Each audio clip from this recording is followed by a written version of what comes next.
माता शबरी को रामायण के पात्रों में विशेष स्थान दिया गया है। शबरी माता ने अपना संपूर्ण जीवन श्री राम की भक्ति में बिताया। रामायण के अनुसार सीता की खोज करते हुए भगवान राम की शबरी से भेंट हुई थी। इसके लिए उन्होंने सालों तक मर्यादा पुरुषोत्तम राम की प्रतीक्षा की। रामायण के उस प्रसंग को तो सभी जानते हैं कि श्री राम ने शबरी के हाथों से बेर खाए थे। लेकिन क्या आप जानते हैं आखिर किसने शबरी माता को श्री राम की भक्ति का वरदान दिया था? क्यों सालों तक शबरी श्री राम की प्रतीक्षा करती रहीं? आइए जानते हैं इन सवालों के जवाब। पौराणिक कथा के अनुसार माता शबरी माता का असली नाम श्रमणा था। ये भील समुदाय के शबर जाति से संबंध रखती थीं।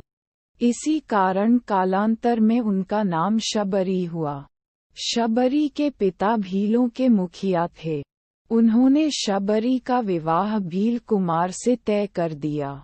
शादी से पहले कई भेड़ बकरियों को बलि के लिए लाया गया, जिन्हें देखकर शबरी का मन विचलित हो उठा, क्योंकि उन्हें बेजुबान जानवरों से बेहद लगाव था।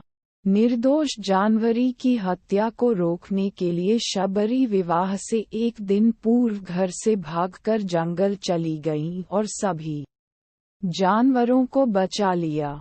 शबरी घर से भागकर दंडकारण्य वन में पहुंची और वहां मातंग ऋषि की सेवा करने लगी। भील जाति की होने के कारण शबरी आश्रम में छिपकर सेवा करती थी। एक दिन शबरी की सेवा भावना देखकर मुनिवर अत्यंत प्रसन्न हुए और उन्होंने अपने आश्रम में शबरी को शरण दे दी। उन्होंने मातंग ऋषि से ही धर्म और शास्त्र का ज्ञान प्राप्त किया। मातंग ऋषि ने ही शबरी को श्री राम की भक्ति करने को कहा। एक दिन जब ऋषि मातंग को लगा कि उनका अंत समय निकट है, तो उन्होंने शबरी से कहा कि वे अपने आश्रम में ही प्रभु श्री राम की प्रतीक्षा करें।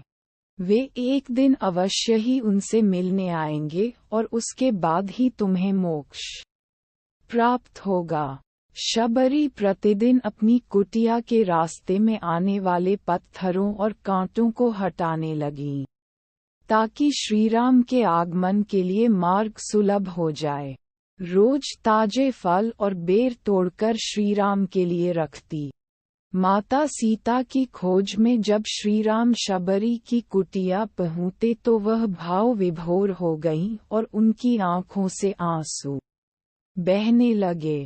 कहते हैं कि शबरी ने श्रीराम को स्वयं चखकर सिर्फ मीठे बेर खिलाए, जिसे भगवान राम ने भी भक्ति के वश होकर प्रेम से खाए। शबरी की भक्ति देखकर श्रीराम ने उन्हें मोक्ष प्रदान किया।